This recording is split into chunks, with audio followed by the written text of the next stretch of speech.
Here are some general things to know.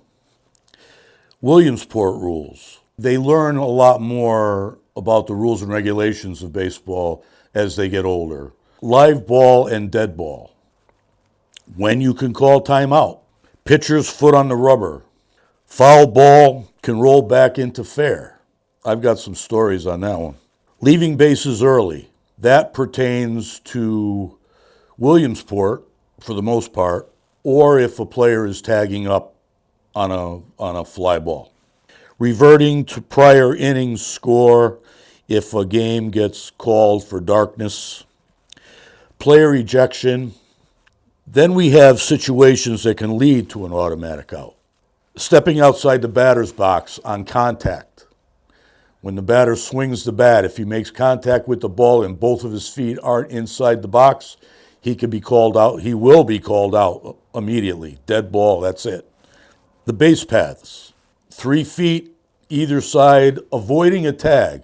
The runner can run around in a circle if he wants to, as long as he's not avoiding a tag. And base paths can change. That's similar to what I just said.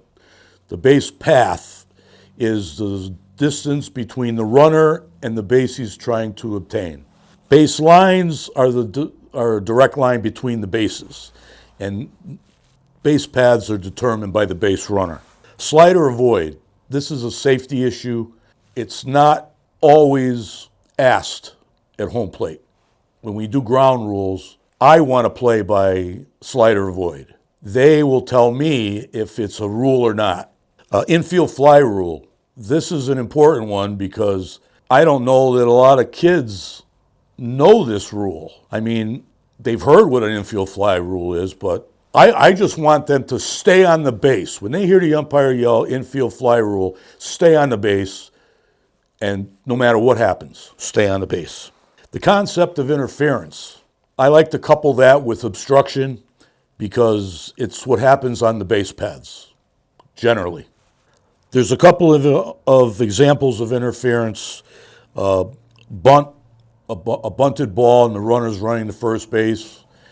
If he gets hit by the throw by the catcher in fair territory, he's out. Runner runs into the second baseman or shortstop while he's trying to make a play on the baseball. And in interference, a coach could be charged with interference if he assists his runner coming around the bases. And I don't mean patting him on the back when he hits a home run. I mean like grabbing him if he's trying to score and he doesn't want him to.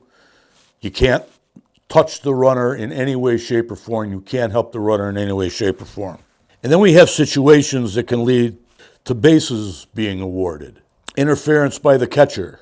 First base is awarded the runner. The concept of obstruction, which I touched base on the last section, but obstruction is another thing that can lead to base awards. Example of an infielder obstructing a runner is pretty simple. The defender cannot impede the runner from trying to advance. If he does that without trying to catch the baseball, then obstruction, which is you don't call it right away. You have to wait until the play is over and then award obstruction. I can get into detail more during my seminars on that. A good one for awards is when the ball's thrown into the woods out of play.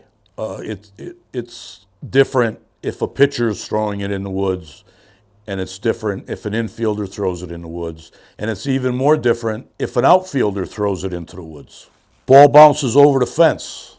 Now, this is only going to happen one of two ways. It's either going to bounce over the fence or it's going to fly over the fence on a fly.